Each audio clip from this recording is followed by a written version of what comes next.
Good evening, students. And today we are going to start new book for sixth semester of BA BSc final year student.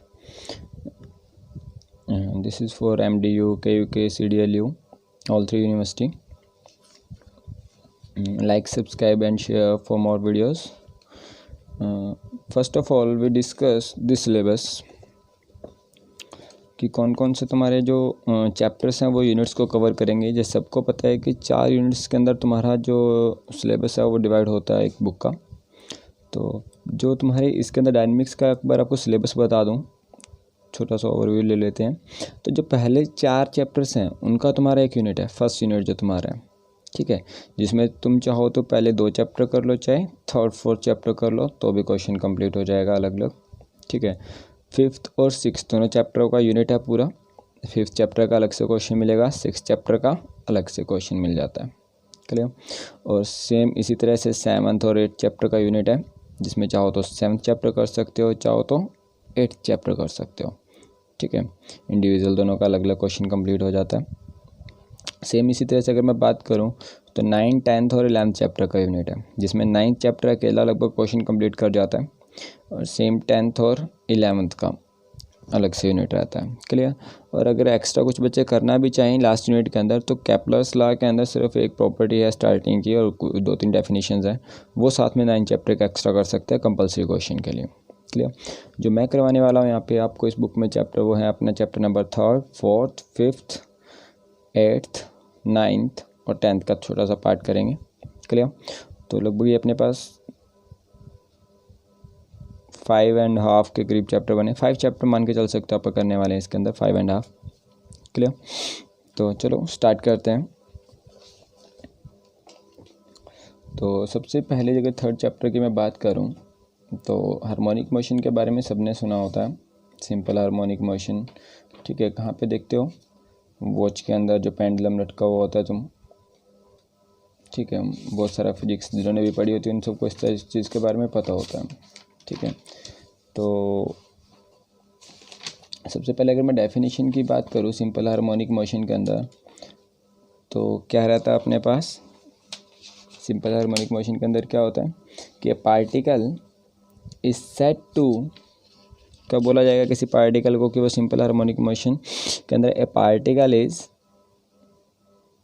Set to execute simple harmonic motion if, कब? It moves in a straight line such that its acceleration is always, अगर उसकी acceleration जो है always किसकी तरफ direct होएगी, is always directed towards a fixed point, clear, ठीक है, in the line and is proportional to the distance of the particle from the fixed point, clear. जैसे पेंडुलम के अंदर, वॉच के अंदर तुम बात करते थे तो किस तरह से होता, तुम्हारे पास एक फिक्स पॉइंट से इस तरह से पेंडुलम लटका होता था और वो किस तरह से रोटेट मूव करता था, कुछ इस तरह से, फिर वापसी उसी डायरेक्शन में, ये तुम्हारा क्या हो गया? फिक्स पॉइंट हो जाएगा एक तरह से, क्लियर। कि ये particles moves in a straight line, एक मूव करेगा, such that its acceleration always directed towards, उस हमेशा एक्सेलरेशन कहाँ होएगी? Directed towards the fixed point, ठीक है, in the line and is proportional to the distance of the particle from the fixed point, ठीक है। और किसके प्रोपोर्शनल रहेगी? हमेशा distance of the particle from the fixed point. तो यहाँ पे पहली थ्योरम भी अपनी यही है, सिंपल हार्मोनिक मोशन की डेफिनेशन लिखी और कहता है जो अपन ये जो पाथ ट्रैवल करता है ना, जो मोशन में जिस ड्यूरेशन में पेंडुलम रहता है, तो कहता है उसका जो मोशन है उसको डिस्कस करो, कि डिस्कस द मोशन, ठीक है। अपने को एक एक्सप्रेशन फाइंड आउट करना है, टू ऑब्टेन, ऐसे भी आ सकता है, पर to obtain the expression for the velocity and position of a particle executing simple harmonic motion, clear. Motion के बाद समझ आना कि इस और ज़्यादा बड़ा चैप्टर नहीं है अपने यहाँ पे, क्लियर। 4th चैप्टर दोनों में बहुत छोटे छोटे चैप्टर हैं।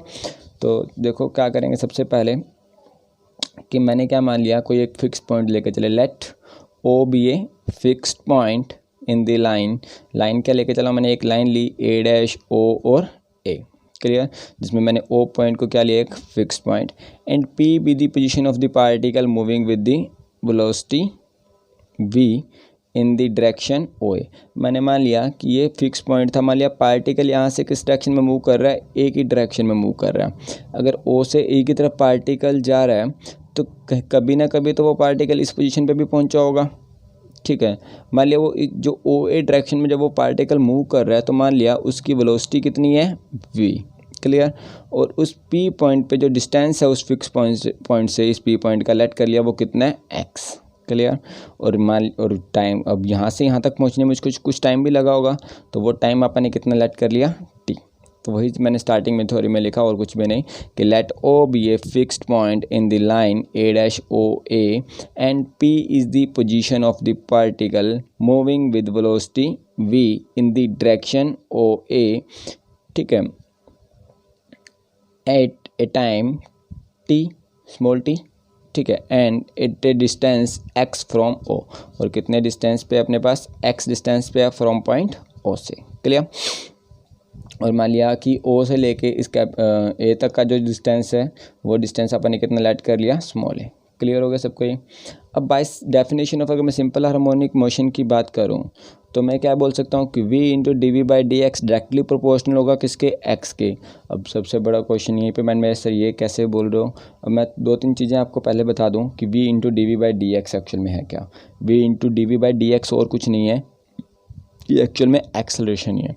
देखो तुम्हें सबको पता होता है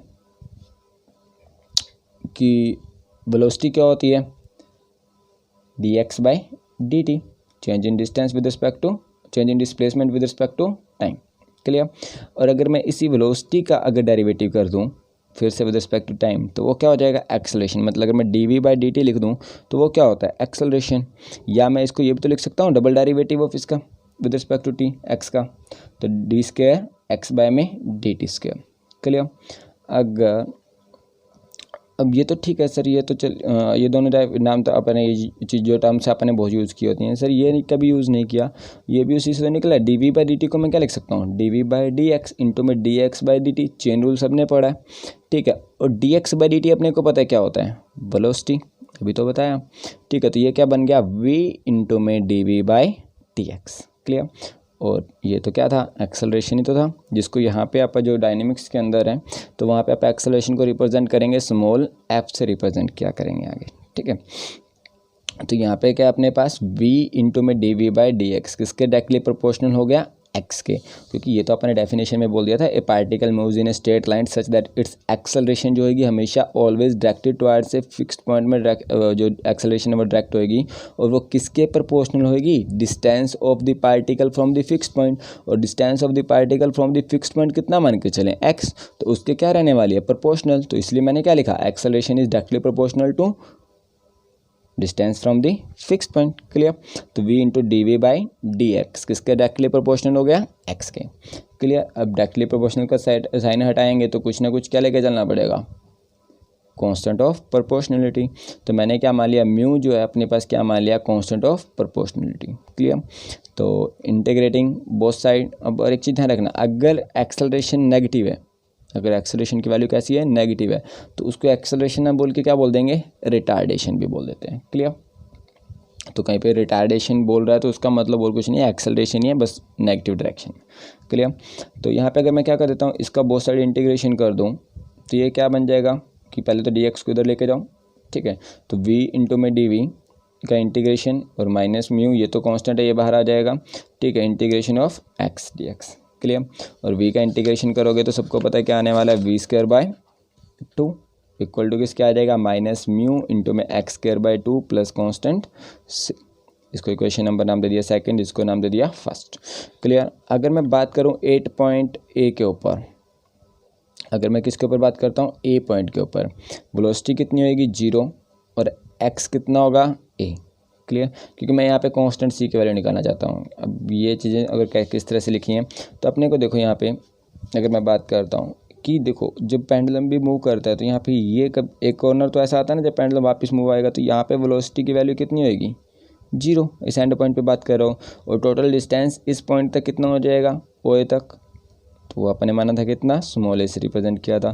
तो मैं बोल सकता हूँ कि 8 पॉइंट कैपिटल ए, वेलोसिटी की वैल्यू कितनी हो जाएगी 0, एक्स की वैल्यू जो है अपने पास वो कितनी हो जाएगी ए, की distance from the fix point वो कितना हो जाएगा ए। ये मैं इस सेकंड इक्वेशन में पुट कर दूंगा। ठीक है, v0 तो ये पार्ट तो 0 ही हो गया, एक्स की जगह पे कितना रखना है ए, तो ये कितना हो जाएगा minus mu into A square by 2, इधर आके किसका हो जाएगा प्लस का। तो मतलब मेरे को सी की वैल्यू मिल गई कितनी, म्यू ए स्क्वायर बाई 2।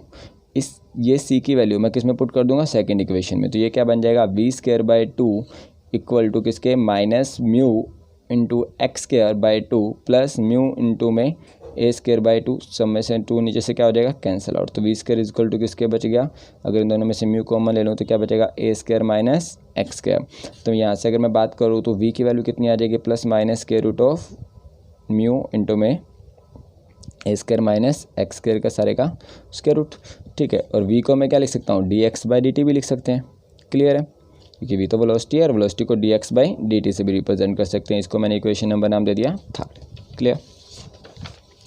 अब बात करते हैं, यहाँ पे मैं 3 केस राइज करने वाला हूँ। सबसे पहले कि जो टाइम है, ठीक है, वो किस जगह से मेज़र करने वाले हैं। 2 केस बनाएंगे यहाँ पे कि टाइम जो है मेरा मेज़र कर सकते हैं कहाँ से, टाइम मैं इस फिक्स पॉइंट से भी मेज़र करना स्टार्ट कर सकता हूँ और हो सकता है टाइम मैं ए से भी मेज़र करना स्टार्ट करूँ, क्योंकि क्या पता कि पार्टिकल स्टार्टिंग में यहाँ पे हो तो मेरा टाइम यहाँ से स्टार्ट होएगा, क्या पता मेरा पार्टिकल यहाँ पे हो तो इसकी डायरेक्शन ये रहेगी मूव करने की, तो उस टाइम मैं टाइम यहाँ से मेज़र करूँगा।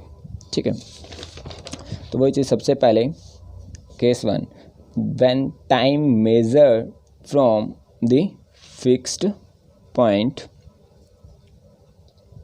ठीक है, O. Clear. Then with increase of time, जैसे जैसे मैं क्या करूँगा टाइम को इंक्रीज करूँगा, ठीक है, एक्स भी क्या होता जाएगा इंक्रीज, क्योंकि जैसे जैसे टाइम बढ़ता जाएगा पार्टिकल उतना ज़्यादा इधर मूव करता जाएगा, मतलब जैसे जैसे टाइम इंक्रीज करेंगे एक्स की वैल्यू भी क्या होती जाएगी इंक्रीज होती जाएगी। क्लियर।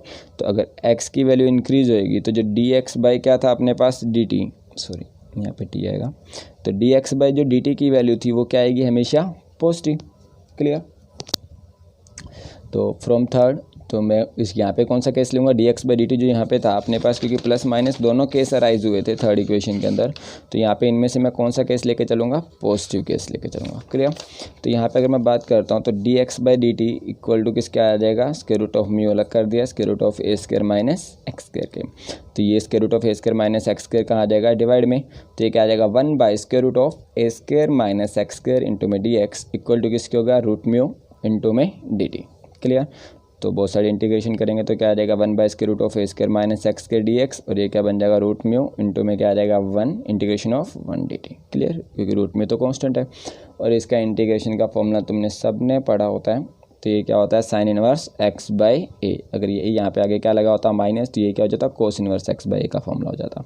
तो ये रूट म्यू ये क्या आ जाएगा, क्योंकि इंटीग्रेशन विद रिस्पेक्ट टू ये, तो साथ में कितना आ जाएगा इंटू में T plus constant C1। Clear. अब फिर से नया कॉन्स्टेंट आया तो इसकी वैल्यू निकालनी पड़ेगी। तो फिर से अगर मैं बात करता हूँ जब टाइम कितना होगा 0, जब टाइम 0 होगा तो पार्टिकल कहाँ पे होगा सिर्फ यहीं पे, क्योंकि अपन यहाँ से मूव करना स्टार्ट किया इस बार। क्लियर। जब टाइम 0 है मतलब पार्टिकल मूव हुआ ही नहीं अभी तक, तो मतलब एक्स की वैल्यू कितनी होगी 0, क्योंकि पार्टिकल भी यहीं पे ही है। तो यहाँ पे पुट करेंगे एक्स की जगह पे 0 और टी की जगह पे भी 0, तो ये साइन इनवर्स 0 कितना होता है 0 ही होता है। ठीक है, ये कितना हो जाएगा टी की जगह 0 रखेंगे तो ये भी 0, मतलब C1 की वैल्यू कितनी आ गई 0, फोर्थ इक्वेशन में पुट कर देंगे। तो फ्रॉम फोर्थ से क्या मिल गया साइन इनवर्स एक्स बाई ए की वैल्यू कितनी आ गई रूट म्यू इंटू टी। तो एक्स बाई ए कितना आ जाएगा साइन, क्योंकि साइन इनवर्स इधर क्या बन जाएगा साइन इंटू में रूट म्यू टी। तो x की वैल्यू कितनी आ जाएगी, ये a डिवाइड में इधर क्या हो जाएगा मल्टीप्लाई में, तो x की वैल्यू कितनी आ गई a इंटू में साइन रूट म्यू टी। तो ये क्या आ गया अपने पास डिस्टेंस, क्योंकि x तो डिस्टेंस था जो मूव हो रहा था अपने पास, तो distance moved from o in time t, कि अगर मेरे को फिक्स्ड पॉइंट o से अगर मेरे को क्या निकालना है कितना डिस्टेंस ट्रेवल हुआ है, तो वो किस फॉर्मूले से निकाल सकते हैं x is equal to a into में sine root mu into t. Clear. Same second case में कि when the time is measured from the instant when particle कहाँ पे होगा इज 8 पॉइंट ए के ऊपर। जब 8 पॉइंट कैपिटल अगर ए की बात करूँ तो एक्स जो डिस्टेंस है वो कितना होगा, क्योंकि इस पॉइंट से यहाँ तक अगर ए की बात करता हूँ तो एक्स तो पहले ही अपने पास कितना है ए। क्लियर। और वेलोसिटी कितनी होगी 0, टाइम कितना होगा 0, क्योंकि ए पॉइंट से मैं स्टार्टिंग करने वाला हूँ। ठीक है, अकॉर्डिंग टू एक्सेलरेशन जो होने वाली है अपने पास, तो वो कहाँ होगी अपने पास टुवार्ड्स फिक्स पॉइंट ओ की तरफ। पार्टिकल मूव करेगा वो टुवार्ड्स किसकी तरफ, ओ की तरफ मूव करने वाला है। तो अगर पार्टिकल ओ की तरफ मूव करेगा तो अपने को पता है एक्स बढ़ेगा नहीं, इस बार एक्स की जो वैल्यू है वो क्या होएगी, जैसे जैसे इधर जाते जाएंगे तो एक्स की वैल्यू तो कम होती जाएगी। क्लियर, क्योंकि एक्स तो क्या है, फिक्स पॉइंट से एक जो पार्टिकल है उसका डिस्टेंस है, लेकिन वो तो कम होता जाएगा जैसे जैसे अपना टाइम बढ़ता जाएगा। ठीक है, तो इसलिए पार्टिकल जब मूव करेगा टुवार्ड्स ओ की तरफ, फिक्स पॉइंट की तरफ, देन एक्स की वैल्यू क्या होती जाएगी, डिक्रीज होगी, एज जब टी को क्या करेंगे, इंक्रीज करेंगे। देयरफॉर तो बोल सकते हैं जो dx/dt जो है वो अपने पास वो कैसा रहेगा, नेगेटिव रहने वाला है। तो मतलब यहाँ पे थर्ड इक्वेशन जो थी उसमें से क्या लेके चलेंगे, नेगेटिव वाला केस लेके चलने वाले। क्लियर, तो देखो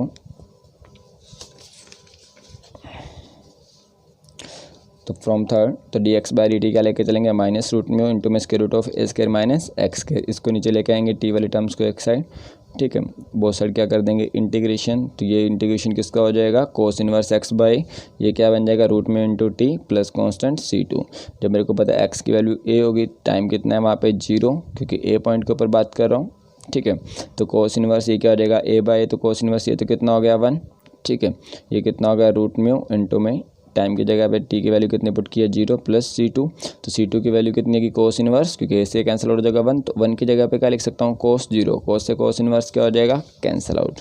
क्लियर, तो यहाँ पे क्या आ गया, मतलब c2 की वैल्यू भी कितनी आ गई, 0। तो यहाँ पे पुट कर देंगे, तो c2 की जगह 0 पुट करेंगे तो कितना आ गया, कोस इनवर्स एक्स बाई किसके इक्वल आ गया, रूट म्यू टी के इक्वल आ गया। क्लियर, तो एक्स बाई की वैल्यू कितनी आ गई, कोस रूट म्यू इंटू टी। तो एक्स की वैल्यू कितनी आ जाएगी, ए इंटू में कोस रूट म्यू इंटू टी। तो ये कौन सा है, एक्स तो डिस्टेंस था, तो ये डिस्टेंस कहाँ से है, distance moved from A in time T, की कितना डिस्टेंस अपन ने मूव किया है फ्रॉम किस पॉइंट से, ए पॉइंट से जो इंस्टेंट पे था। ठीक है, कितने टाइम में, टाइम टी के अंदर। क्लियर, अब बात करते हैं कुछ मैक्सिमम और मिनिमम वैल्यू ऑफ वेलोसिटी की। वेलोसिटी की वैल्यू मैक्सिमम कहाँ पे होगी और मिनिमम कहाँ पे रहने वाली है। सबसे पहले वेलोसिटी अपने को पता है क्या होगी, रूट म्यू इंटू में square root of a square minus x square, या पर थर्ड इक्वेशन में भी निकाल के आए हैं। तो मैक्सिमम कब होएगी, जो मेरे को पता है कि एक्स स्क्वायर की वैल्यू मिनिमम होएगी। तो जब मतलब एक्स की वैल्यू क्या होएगी, 0, मतलब डिस्टेंस फ्रॉम दी, अगर मैं बात करूँ फिक्स्ड पॉइंट, अगर वो क्या हो जाता है 0। ठीक है, देन वेलोसिटी की वैल्यू क्या आएगी, मैक्सिमम, और कितनी आएगी, रूट म्यू इंटू में ए।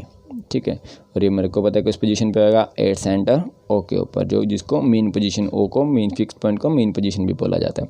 वेलोसिटी की वैल्यू मिनिमम कब होएगी, जो मेरे को पता है एक्स की वैल्यू कितनी हो जाएगी, ए हो जाएगी, क्योंकि ये वाली वैल्यू क्या हो जाएगी, 0, कि when x is equal to क्या हो जाएगा, ए।